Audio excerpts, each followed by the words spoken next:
everyone. Welcome to the first webinar in our 2022 series, Improving Our Science and Increasing Our Impact.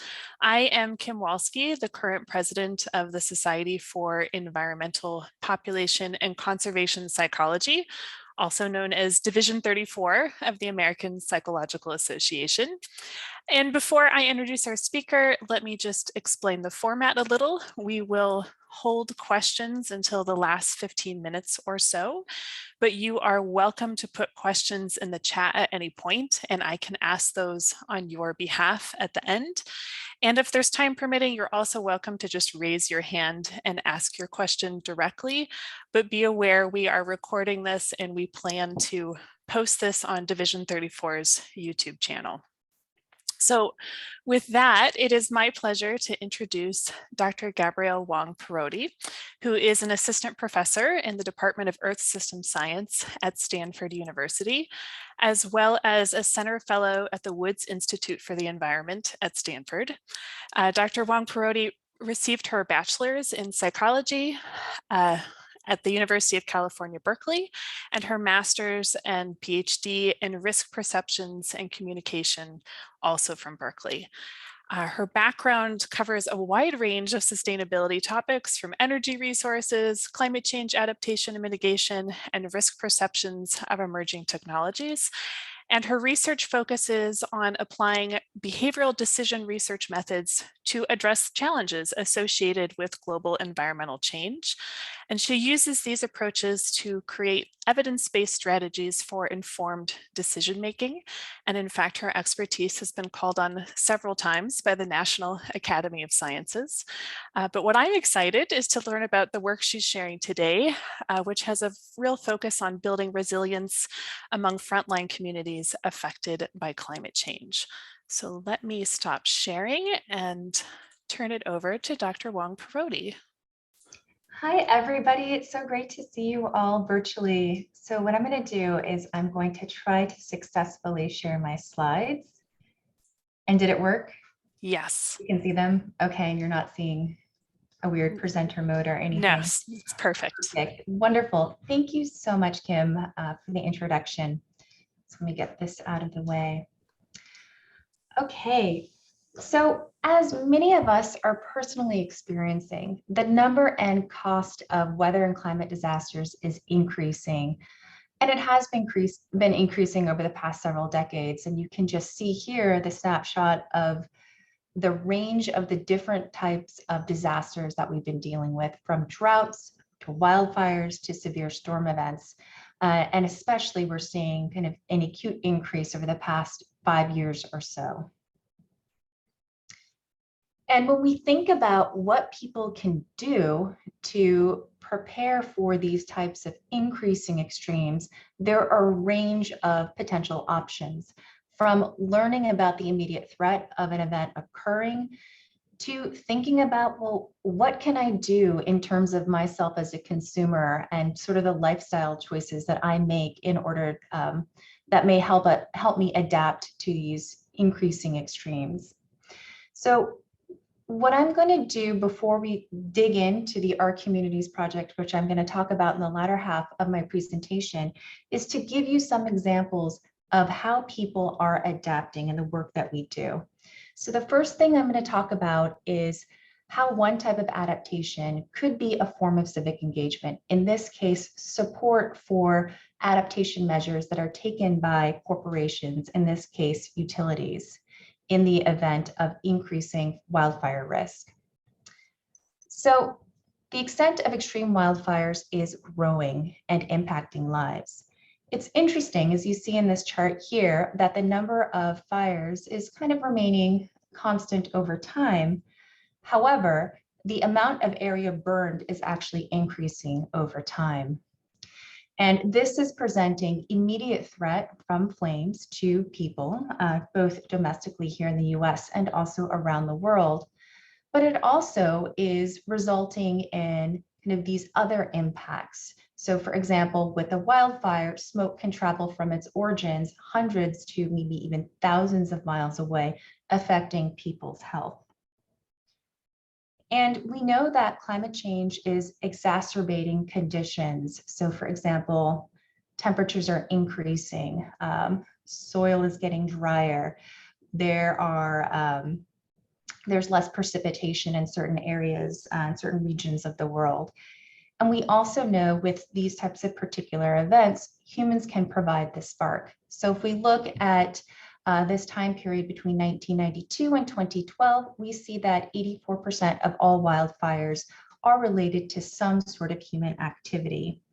And one dominant human activity that can spark a wildfire is our transmission of electricity, of energy. So we can see here a fire being created through sparking transmission lines. And one thing that utilities can do is something called public safety power shutoffs. So we may implement these in instances where the conditions are ripe for a wildfire to occur: high winds, low humidity, dry vegetation, and warm temperatures. And it's important to keep in mind, especially as we're thinking about vulnerable or frontline communities, that these public safety power shutoffs may occur against a backdrop of other risks and stressors. So for example, if we take into account the 2021 wildfire season, fires were taking place during historic heat waves, and also as we are all experiencing the COVID-19 pandemic. So this really made me really interested in this question of what are the impacts of public safety power shutoffs? And I focused this work in California because of historic public safety power shutoffs that occurred in 2019, affecting literally millions of people. And we also know that wildfire risk is increasing in a place like California, so we're likely to see more of this type of strategy being employed by companies like utility companies like Pacific Gas and Electric. So what I did was to first conduct a pilot study, and we focused on a convenience sample so that we could survey people quickly as they were being impacted by the 2019 public safety power shutoffs. And I'm just going to present results as it relates to Northern California and with a focus on our sample that were vulnerable. So when we talk about vulnerability with this particular population, we're talking about low income individuals that live in households with people who are under the age of 5 or over the age of 65, as well as those that have pre-existing health conditions. So what we found is that those who are expressing or who are more vulnerable are expressing greater recent distress, as well as lingering post-traumatic stress from the 2018 wildfire season and greater physical impairment. What we also found was that having had a public safety power shutoff was associated with more physical impairment at the time that we surveyed individuals during these public safety power shutoffs in 2019. And also people were expressing more worries. So here in this chart, you can see the types of worries that people had. So there was great worry about food loss or food waste because of not having electricity. And you can see here the difference between those who were highly vulnerable versus those who were not as vulnerable. And people expressed a range of worries. So they worried about caring for the elderly, particularly those who might need electricity to plug in medical devices, as well as the worry about crime because just when the power is off, maybe security systems are down, etc. And we also found, which we thought was really interesting, that more vulnerability was associated with greater public safety power shutoff support. So even though people were worried about the impacts of public safety power shutoffs, they also were expressing more support for them. And this is something that we wanted to dig into a little bit more deeply with a representative sample here using the AmeriSpeak panel. And we surveyed individuals at the end of the wildfire season, which was a historic wildfire season with the first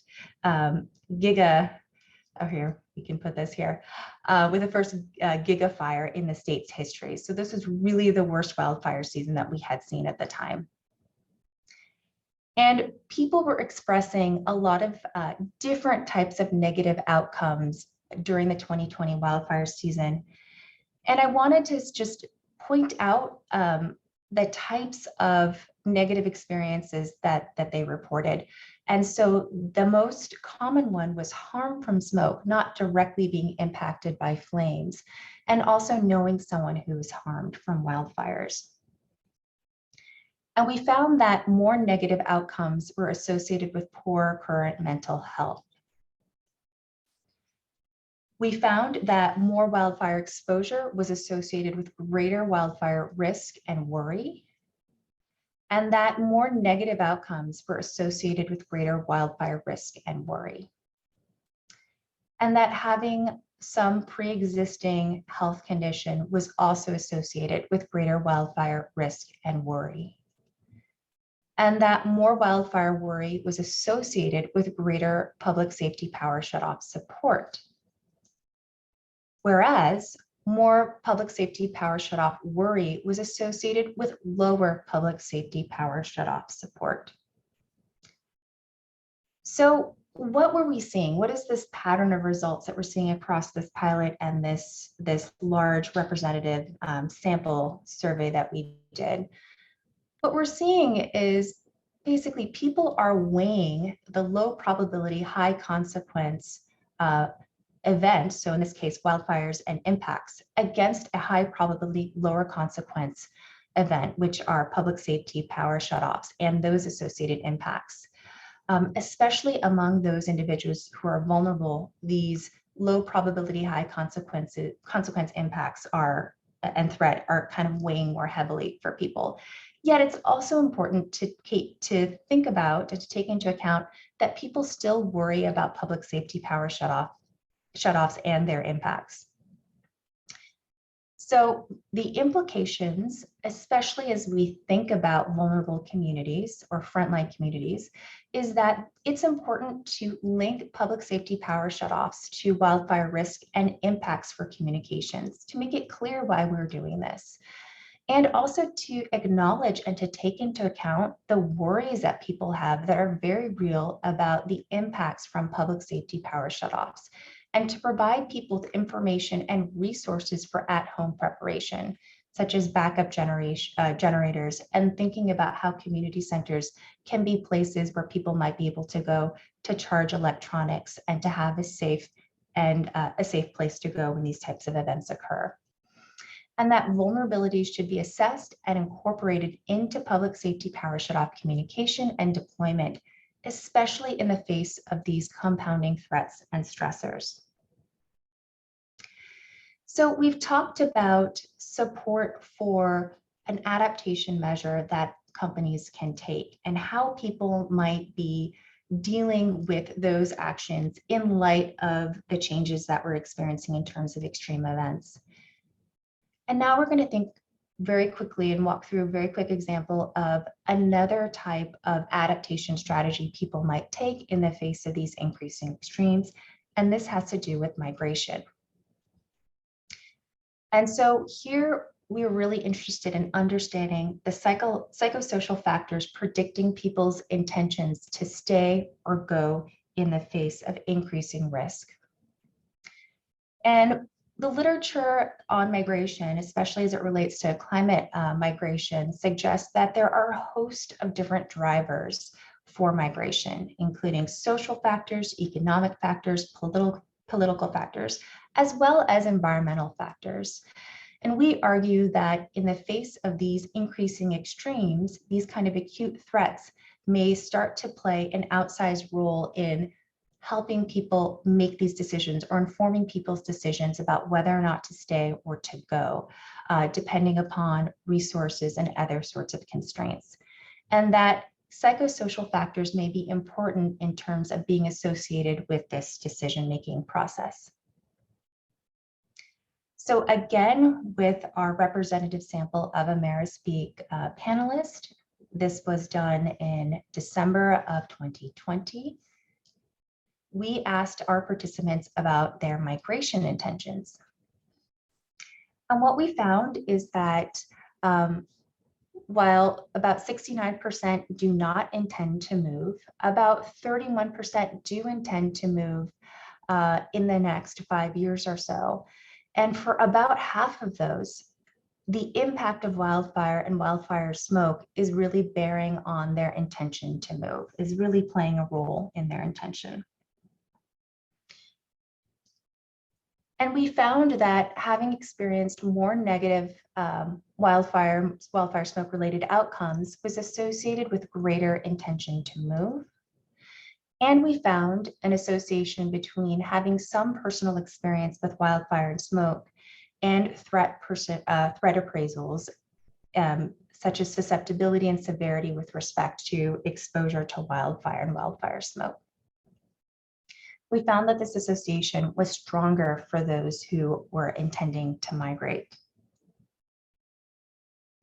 So now let's just zoom in on those who reported some intention to migrate in the next 5 years and how it relates to the impact of wildfire and smoke on that yes intention. We found that having experienced more negative outcomes was associated with the impact with greater impact of wildfire and smoke on that yes intention.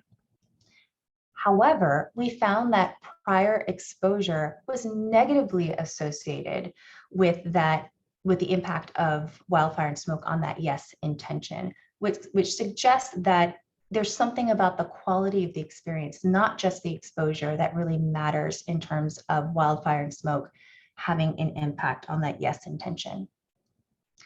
We also found that greater perceived susceptibility of wildfire and wildfire smoke exposure on well-being was also associated with greater impact of wildfire and smoke on that yes intention. Now let's consider those people who said, no, I am not going to move in the next 5 years, and look at how the impact of wildfire and smoke, the role that plays on the sense of place satisfaction. So how much I'm satisfied with the place that I live right now. We found that having more negative outcomes as it relates to wildfire and smoke exposure was positively associated with the impact of wildfire and smoke on how satisfied people felt about where they lived. And importantly, we found that those who reported the impact of wildfire and smoke had kind of this big role on whether or not they felt satisfied with where they're living. That was positively associated with future migration potential. Just to talk a little bit about the demographics, we found that having lived in a location for longer, being a homeowner, and being an older individual was associated with lower intention to migrate. So in sum, we see that there are, of course, direct exposures to fire. So that kind of results in damage and destruction to people, animals, ecological systems, and property that result in people needing to kind of immediately respond, in some instances, evacuate in the face of wildfire risk. But that there are also these other types of exposures and impacts, such as wildfire smoke, that can affect even more people, kind of an even broader swath of individuals.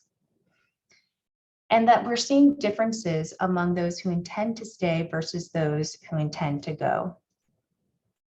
Actually, now that I'm looking at this, this actually should be intending to stay and intending to go. So I apologize for that. But what we see on balance is a difference in risk perceptions, which is really important because for those who are, excuse me, no, this is actually right, I apologize. For those who are intending to stay, they have lower perceived risks. And insofar as we know that risk perceptions may be important for adaptation behaviors, they may not be preparing in a way that's commensurate with the objective risks or the increasing risks that they're facing. For those who are intending to go, exposure alone is not positively associated with that kind of yes intent. So what may be important is the experience of negative outcomes. For those who are intending to stay, Negative outcomes are positively associated with the impact of wildfire and smoke on place satisfaction. And importantly, that is in turn associated with future migration potential. So what are the implications of this? The first is that the perceptions of and experiences with wildfire and smoke may impact mobility decisions. Risk perceptions may affect preparation of behavior of those who choose to stay.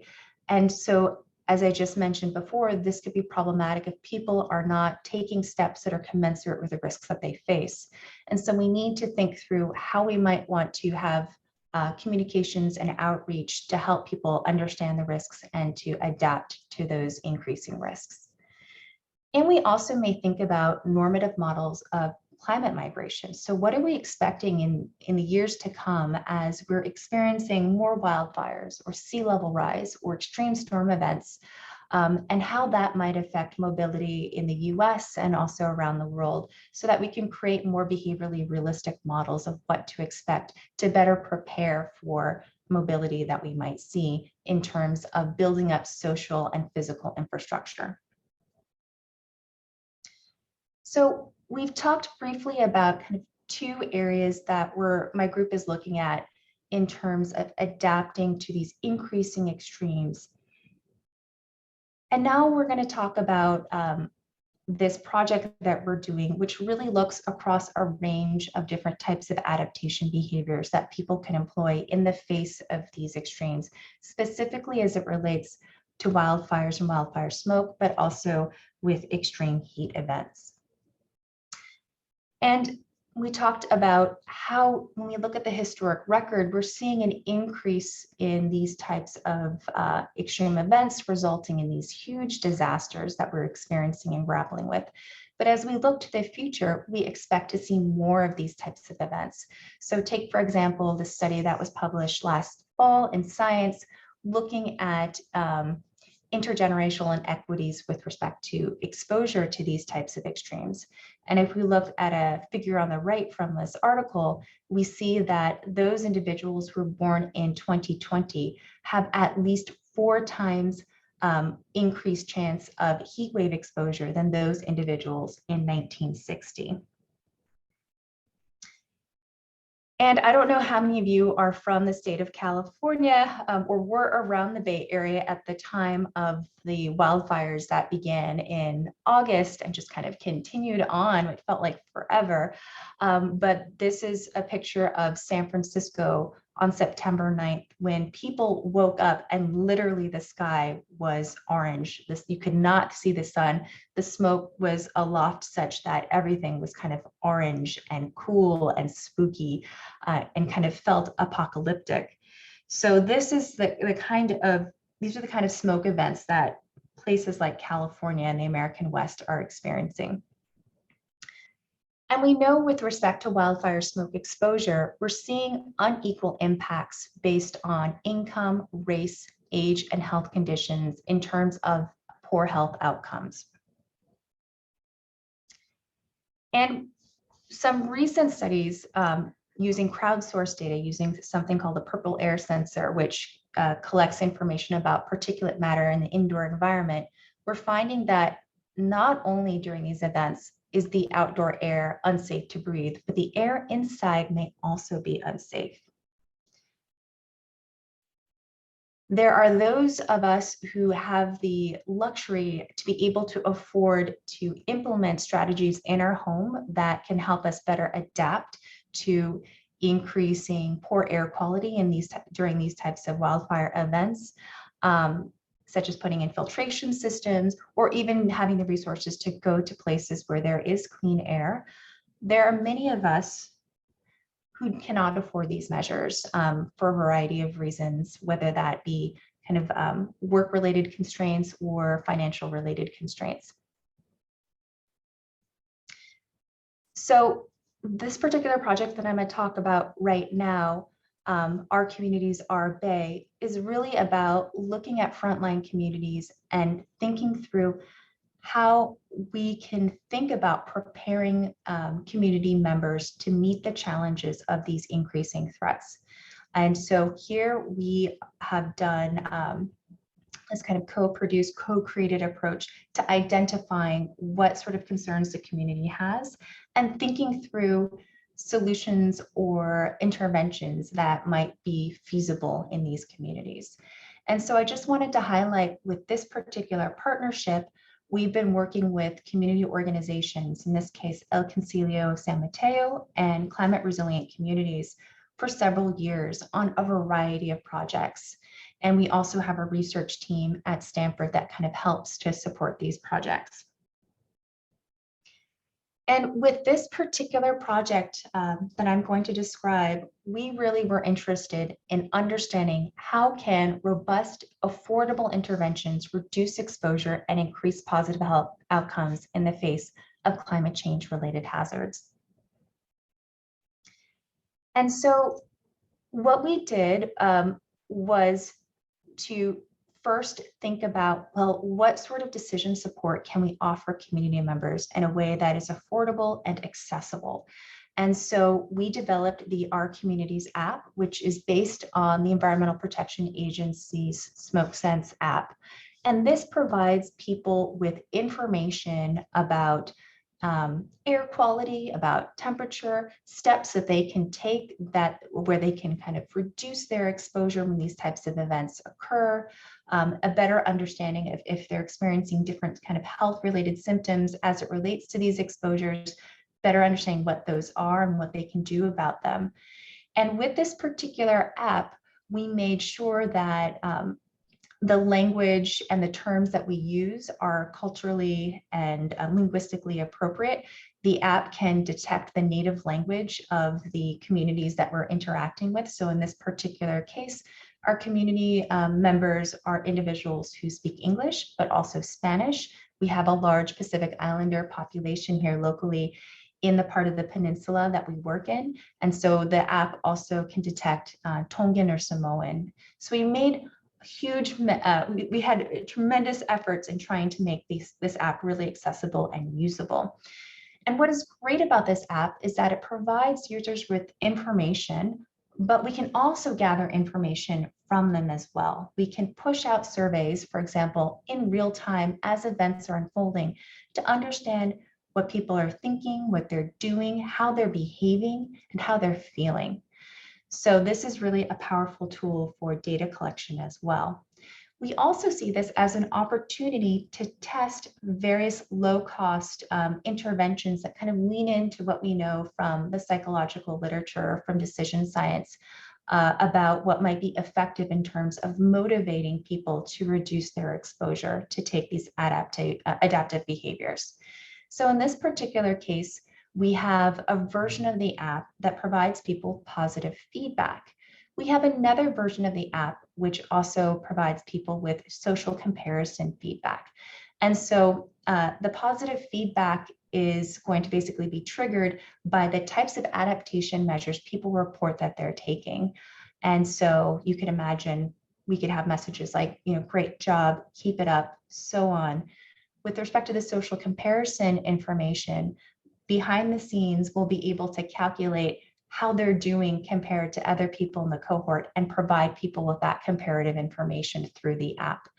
And for both of these different types of messaging approaches, we expect it to relate differently to affective responses. So with the positive feedback, we expect there to be positive affect. With the social comparison feedback, we expect there potentially to be both positive or negative, kind of depending upon what the social comparison looks like. We also expect it to differentially affect sense of self-efficacy. And through these two, we expect it to result in differences in exposure reduction measures taken. So we have different versions of this Our Communities app, this decision support tool. We're also coupling it with physical interventions that our community organizations are very familiar with and that are reasonable and appropriate for the communities in which we are working in. So these are types of interventions that they've already implemented in many households in our area. So air cleaners or air purifiers and air sealing. It's a subset of weatherization. And these measures have been shown to be very effective in lab or controlled settings, but really need to be tested in the real world in these households where we might have individuals living in substandard housing where it's very easy for smoke or heat to kind of infiltrate and create an unsafe environment. So our communities, where are we focusing on? So I'm not sure if you can see my mouse, but right here, Stanford. And Stanford is quite close to these communities. And these communities that we're working in are already experiencing high levels of poor air quality, kind of poor ambient air quality in these in the locations where they're at right now. This is the bay, so they're right on the bay here. And we are now in the process of doing a pilot study, but ultimately the field study, which is starting this summer, will recruit 420 households. These are low-income households, many of whom are non-English speaking.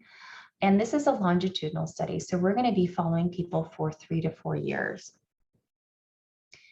And you can see this is a randomized controlled experiment, and we're randomly assigning people to different combinations of the app with and without those different types of messages and various levels of the physical interventions as well. And what are we measuring? So as I mentioned before, we have this Our Communities app. It's provided in people's native language. We've tested it extensively. We're going to be assessing a variety of different things, including hazard-related attitudes, beliefs, knowledge, behaviors. We'll be able to do this in real time when events are unfolding. We'll also be able to assess people's climate change attitudes, beliefs, and knowledge. And really importantly, and this is what the community organizations are very interested in, we'll be able to assess the programs and services that they are already using or that they are using or would like to use when these types of events are occurring. We're also going to be outfitting each household with purple air sensors. So we're going to have indoor sensors assessing PM, so this is particulate matter, temperature. We'll have outdoor sensors, again, PM, temperature, humidity. And we are also going to be outfitting our participants with personal sensing devices. This is RTA's MicroPEM. So this is a wearable device where we'll be able to see what their air quality exposure is as they move about their day from their home to place of work, in transit, at school, so wherever they may go during the course of a day. And we're also going to be using mattress sensors. So this basically kind of slide in between the box spring if you have one, or the floor, wherever your mattress is located. And it assesses sleep quality. So we're going to be measuring things like heart rate, respiration, movement, which over time can indicate the development of illnesses or even chronic illnesses. And so we're going to be able to look at a variety of different outputs. So both those that may kind of relate to advancing understanding of how these different interventions can result in different adaptation behaviors, as well as provide information for things that maybe epidemiologists or exposure scientists might be more interested in, such as identifying microenvironments that have better or worse air quality than indoor home environments. We'll have this wonderful database of spatiotemporal patterns of exposure, behavior, and health risks over wildfire seasons. And so, as you can see with the first couple of projects that I described, it's really about understanding the drivers of adaptation behavior, looking at environmental extreme impacts, psychosocial antecedents of behavior, and adaptation behavior. What the Our Communities project really allows us to do is understanding both the drivers and the consequences of adaptation behavior. So here we include real-time exposure. So how people are grappling with what's happening in real time. What are they thinking? What are they doing? And then how that affects or is related to outcomes that we care about. So physical, mental health. So we can see how, in terms of the interventions, it may disrupt or change different trajectories of health over time. So this has taken, as you could imagine, a lot of dedication, a lot of just kind of working with our partners and hard work of building this kind of community engaged co-produced research project. So we started this project about, oh goodness, 3.5 years ago. And it first started with developing an app. So a lot of my work is around developing decision support tools. So that was kind of like my first starting point. I was like, okay, let's develop this app. But then we also wanted to make sure that what we were doing was really contextualized and grounded in people's lived experiences. So we ended up doing 3 interview-based studies. So one looking at wildfire smoke behaviors, one looking at climate stressors, and one looking at clean air centers, which is a community-based approach towards offering a place for people to go when wildfire smoke events occur or when heat waves occur, to kind of seek shelter and to protect your health. And all the while, there was extensive protocol development and testing, sensor testing. We have all of these weekly meetings, multiple meetings with community partners and community members. And right now we're in the middle of this pilot study. But before I kind of go into where we are with the pilot study, I just wanted to present some of the initial findings that we have from the work that we've done leading up to this pilot and then actually the large field study, which we're going to implement this summer. The first has to do with kind of understanding wildfire smoke related behavior. And this was a paper that came out last year in Climate Risk Management. And here we focused on individuals that were impacted by the 2018 Camp Fires. So the Camp Fire was a devastating fire, perhaps the most destructive and deadly wildfire in California's history, and literally obliterating one town, Paradise. So it's a really kind of salient wildfire event that happened in terms of many Northern California's memory. So what we did was to interview individuals that were impacted, many of whom live in kind of the foothills of the Sierras or in the Central Valley and also in the Bay Area. We tried to focus especially with those individuals who spend a lot of time outdoors. So those might be individuals who are in agriculture, in landscaping or construction. And these interviews were done both in English and in Spanish. And so what we found, which was really interesting, was the central role that social processes played in terms of people understanding what the threats were, feeling efficacy in terms of the response and also self-efficacy, and the behaviors that they took to protect themselves. So just as one example, there was a person who kind of sort of gifting masks, because at this time, N95 masks were very scarce. And so she made masks and gifted them to people that she knew who were not wearing masks. And even if they were reluctant to wear masks themselves, it was kind of that social obligation that they're like, okay, well, I'm going to start wearing masks. You've given something to me. And so then that in turn kind of creates this signal to other people who see more people wearing masks that a social norm is evolving and developing around mask wearing. So this kind of really complex, non-linear relationship between these different processes that's kind of anchored in the social processes we found to be very important. And so that was an interesting insight from this work. With respect to some of the work we did around clean air centers, and of course, this is really interesting to the community organizations because they're very interested in kind of like, well, what can we do to protect people now and not in 5 years when your research study is done? They were looking at something called clean air centers, which basically involves communities kind of propping up or setting up places where people can go when air quality is bad. And they're also, this is related to kind of cooling centers where people might go during heat waves when it's really hot. And so what we did was to interview 15 practitioners who've had experience setting up these centers, which tend to be sort of an ad hoc affair. They're not dedicated centers.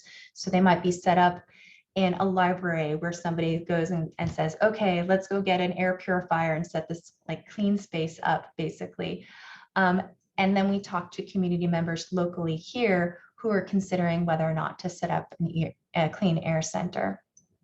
And when we talked to people, we found that sometimes there were points of agreement that created an opportunity to improve the design of these clean air centers, as well as points of disagreement or tension that also offer opportunities for creating policies or programs around clean air centers.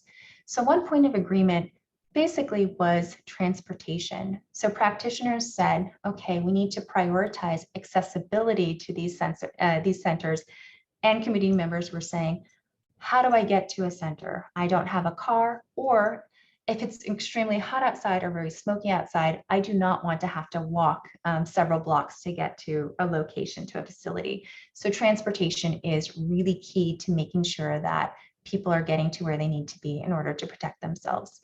So we might have tools to help practitioners plan around public transit, resources for shuttles or bus vouchers. One point of potential tension, I would say, is that from the practitioner's perspective, especially against the backdrop of the COVID-19 pandemic, there were staffing challenges when they tried to set these centers up, where people are wearing multiple hats, they're pulled very thin, they're exhausted. And so it's very difficult to find people to staff these types of centers. On the other hand, community members were saying, well, if a center is only open from 8 to 7, that's great, but I work past 7 p.m. and the center isn't open on the weekends. It's not like a heat wave is going to stop on the weekends just because the center is not open, or this, a wildfire smoke event is not going to happen. So this again creates this opportunity for us to consider how to allocate resources to meet staffing needs, as well as maybe thinking about how we might include evenings and weekend hours so people can go. So right now so those are some of the lessons that we learned that informed the design of the interventions of the app itself, what sort of questions we asked, how we asked them, the adaptation options that we included, the different programs or policies and services that people might be using. So we're doing this pilot study right now, and you can see that the project is going to kind of continue on over the next couple of years. And right now we are in the middle of the app, or the middle of the pilot study. So far we have the app, it's ready to go. We've tested equipment. When we do these community engaged projects, it's really important that the researchers themselves aren't necessarily the face of the project, but rather there are project ambassadors who are the face of the project to help kind of create a bridge and create trust so that the project runs more smoothly.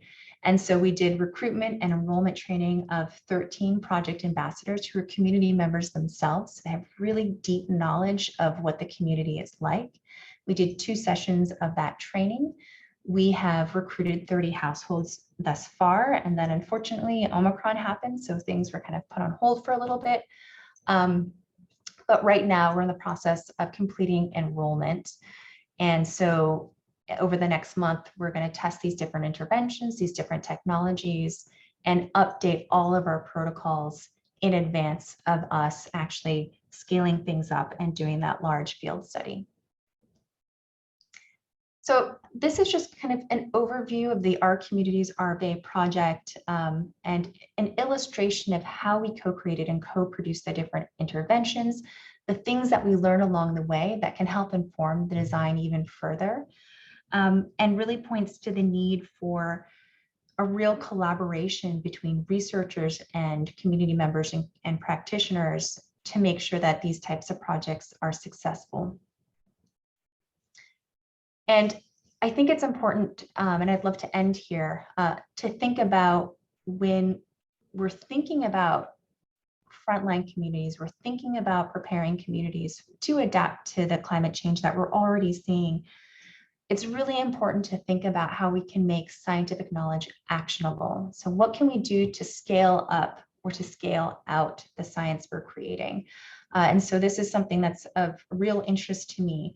And so I talked a little bit today about co-production, the use of decision support tools, There are also other issues as it relates to thinking about how to make science more actionable, such as funding and incentives we might have as researchers to participate in these types of what you might call kind of slow science types of projects that are really important, and the role of boundary organizations and boundary spinners, among others. So I'm just going to leave that here, and then I'll see if anyone has any questions. Thank you so much. This is really fascinating work, and I will open it up to questions. If you want to raise your hand and ask a question directly, that's fine, or you can put it in the chat. We did have a few questions come in.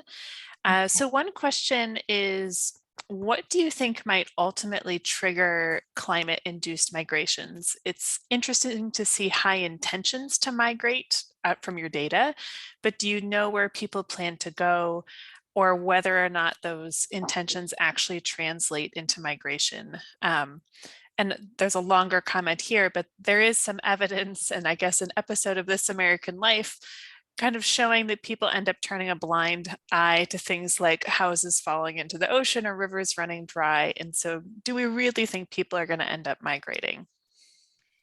Yeah, and so I think this is a really important question. And this is actually, so there's a couple of parts of that. So the first thing that this preliminary evidence suggests is that intentions don't always translate into action. I think we all know this. However, we do expect there to be some movement as a result of these kind of climate impacts. We are seeing evidence of that. So it's kind of like, when does displacement turn into migration? Because these types of events are resulting in large scale displacement. So for example, we saw that with Hurricane Katrina and Rita. So we are seeing some evidence of that, and ostensibly we have seen evidence of climate migration in the international context, with people leaving their homes due to drought conditions, extreme drought conditions, and searching for new places to live. So we are seeing some movement with respect to that.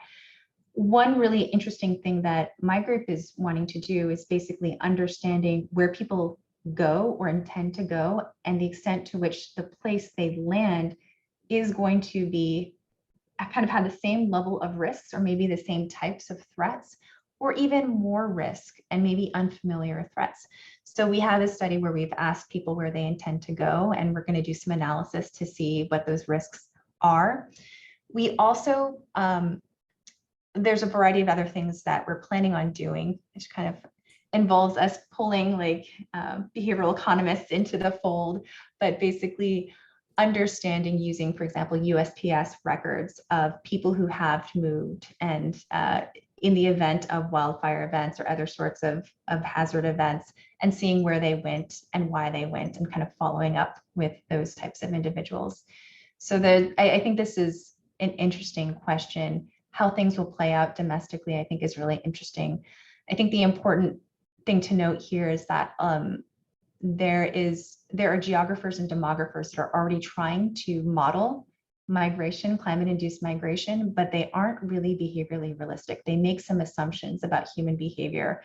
And here we're arguing that understanding human behavior, and also this kind of the psychosocial factors that might inform that behavior, is really important to make sure that those models are more realistic. And this has implications for planning, like, what happens when people leave? What happens to the infrastructure? What about the receiving communities? What sort of infrastructure needs to be in place to receive the influx of individuals that may be arriving? So it's an important emerging area of study, and so it's exciting. I'm curious, my own follow-up question, and I may have missed this a little bit, what you see as differences based on socioeconomic status, because it's one thing to say, like, I want to get out of here, and it's another to say I have the resources and the support network to actually make that kind of move happen. And I can imagine that that's actually much more difficult for lower income households. It certainly is. And again, this is not my area of expertise. It's rather my understanding and conversations with people who study this. But for example, with in New Orleans with Hurricane Katrina, we saw those people who stayed or who could afford to leave did leave, and kind of those who stayed, it was more challenging for them to be able to stay, but they could not afford to leave. We see this also in places like Florida with sea level rise as well, but we're kind of seeing two groups of people staying. So those people who don't have the resources to leave, but then also people who are very, very well resourced, who can afford to put in defenses. And so we actually, I think with respect to New Orleans, as far as I can recall, there was an appreciable shift in demographics. So towards kind of a more whiter, affluent city after Katrina than it was before. So we're seeing some interesting demographic shifts as a result of these types of events happening. Which we can imagine leads to further inequity down the line in real estate Yeah, prices. exactly. So there was another question in the chat, and I think this is in reference to your app, of how you measured climate change attitudes. Yeah, so with respect to the app and climate change attitudes, so we're using kind of validated or you previously published measures of climate change, like perceptions, like subjective attribution, kind of knowledge about climate change, perceptions about climate change, as well as we're looking at different even climate mitigation behaviors people are adopting and support for different policies. We're assessing that at baseline, so upon enrollment, and then over time. So we're really interested in seeing how these exposures might be changing how people are thinking about climate change and the role to which, or the extent to which climate change may be contributing to these extreme events and how that might affect, in turn, policy support. So we have this really cool longitudinal design where we're going to be able to see over time, when their lives are punctuated by these events, how these perceptions change. Interesting. You mentioned recruitment, and that's actually a question I have. I mean, you're really trying to get what might be called a hard to reach population to participate. And I wondered if you could say a little bit more of how you're recruiting people to participate in your study. Oh my goodness. So this is why this project has like, I think this project in all will end up being like 10 years, probably. So with respect to recruitment, we've worked for the past year and a half to make sure like every question we're asking is written in a way that makes sense to the potential population, but also all of our recruitment materials, the strategies we take, need to be culturally appropriate, community appropriate, socially appropriate. And so I mentioned, so one thing that we're doing is that we're using project ambassadors who are basically the face of our project for a variety of reasons, as one could imagine. Sometimes communities feel like they are, and rightly so, kind of under this kind of in a fishbowl or something, right? So researchers kind of come helicoptering in with their fancy equipment and their questions and their, iPads, and they're like asking questions, and then they like helicopter out and they're like, what just happened? So we do not want that situation where people feel like this is really extractive, but rather this is co-created. So that means first setting up strong relationships with our community partners, so that we are asking the right questions. We're using the appropriate recruitment strategy. Again, it was identified. My Stanford team, we're not involved in making phone calls, doing door-to-door knocking at all, or tabling events to recruit our participants, but rather it is these community ambassadors and our community partners who know the community members the best, which has involved extensive training. All of our materials are written in a way that's really accessible, that is in people's language that they speak. When we do recruitment, it's usually what we call 4 to 5 touches. So basically, it may involve going to somebody's door, meeting them at a faith-based organization, kind of meeting people where they're at, and then talking to them 4 or 5 times, answering their questions, making sure they understand what's going on, and also providing appropriate compensation for their time. So we are compensating people for every survey that they take, We are giving people the technologies so they can keep them at the end of the study. We're also offering newsletters to kind of keep people engaged and to let people know what's going on with the study. So we're just doing our best to make people feel included, to feel like they are a part of a project that's really important, which it is.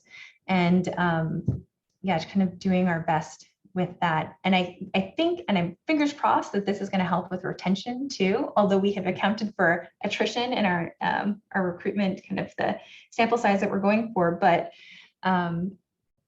we think that this is possible. And there's also been tremendous interest by community members. This is a topic that they really care about.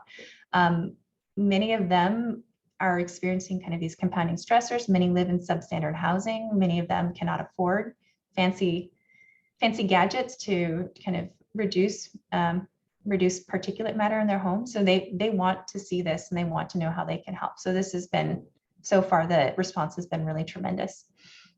That's great. As someone who does community research, I empathize with the challenge, but what you're doing is much more complicated. So there's another question in the chat, which I think is related to what you just commented on, but could you comment on what might be needed to galvanize adaptation research that is more actionable with and for local and vulnerable communities? And this might be the new twist part. What are the main barriers to promoting the science of actionable knowledge in this context? Okay, can you say the first part again? So I got the Yes, barriers sure. part. So can you comment on what might be needed to galvanize adaptation research that is more actionable with local and vulnerable communities? Yeah, I mean, I think, and I think we have concluded that having these kind of community engaged projects is one way we can do that, where we work directly with community organizations that are literally on the ground implementing programs to help their community members adapt. So for example, the two organizations that we work with, they run energy efficiency retrofit programs with their community members. They also were very integral at across a variety of things that the communities are dealing with. So they're very responsive. So they also had COVID vaccine clinics. So they kind of do what the community needs. So working closely with them to co-create this research and to have science that can kind of quickly be implemented is really exciting. I think the other opportunity that we're leveraging, again, I design these decision support tools, it's kind of my thing, is that we have that Our Communities app, which is built on the kind of from the bones of EPA's Smoke Sense app. So whatever we learn with this, I think totally appropriate to call it a hard to reach population, whatever we learn from this, EPA can take this and basically implement it to basically reach out to the thousands, tens of thousands of people who are already using the Smoke Sense app and perhaps to broaden their scope to those hard to reach populations. So that's, I think, those are some strategies we can take to kind of create more actionable knowledge. Some of the barriers, I think these kind of last two items, funding, oops, that's not what I wanted to show. Funding is one real barrier. So for on both sides. So for researchers, we just, I think more funders are asking that things be co-created or co-produced and want kind of community engagement. I think we need to be cognizant of, and funders need to provide resources for practitioners and community organizations to do this work.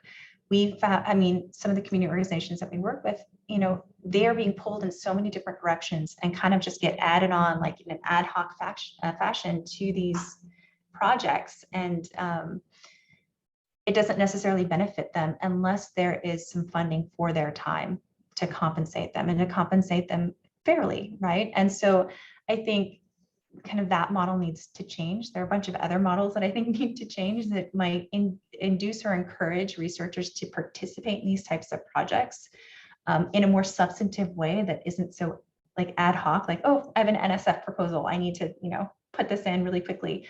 But to really do it thoughtfully and to do it well, and incentives that also that reward researchers and academics for doing this type of work and for engaging and for doing outreach. So I think that those are the types of things. That's one barrier. There are many barriers. So another barrier also, I think, is I think it's important to train students who are interested in becoming practitioners or working at federal agencies to be able to know how to do this work. How do we do in community engaged work? How do we create science that's actionable? How do we work at the boundaries to make sure that science gets translated well? So I think that we can't assume people will just like do it because they know how to do it. They need to actually be trained. So that's like another barrier. Well, it's also great to have you share your experience and just mapping out all the different steps along the way, because I think these are the types of projects that when they get written up in a paper, in hindsight, it looks like it all beautifully came together. And I think you've given us a little bit of insight into you're making decisions along the way and changing exactly how you're going to do it and incorporating community input. But we are at time. Yeah. So if everyone wants to join me in giving a virtual round of applause and thanking Gabrielle for her talk, and just thank you so much. This was wonderful. Yeah, thank you. Please reach out to me if you have any questions or if anyone wants to continue the conversation. Happy to do so. Thank you. Great. Thank you.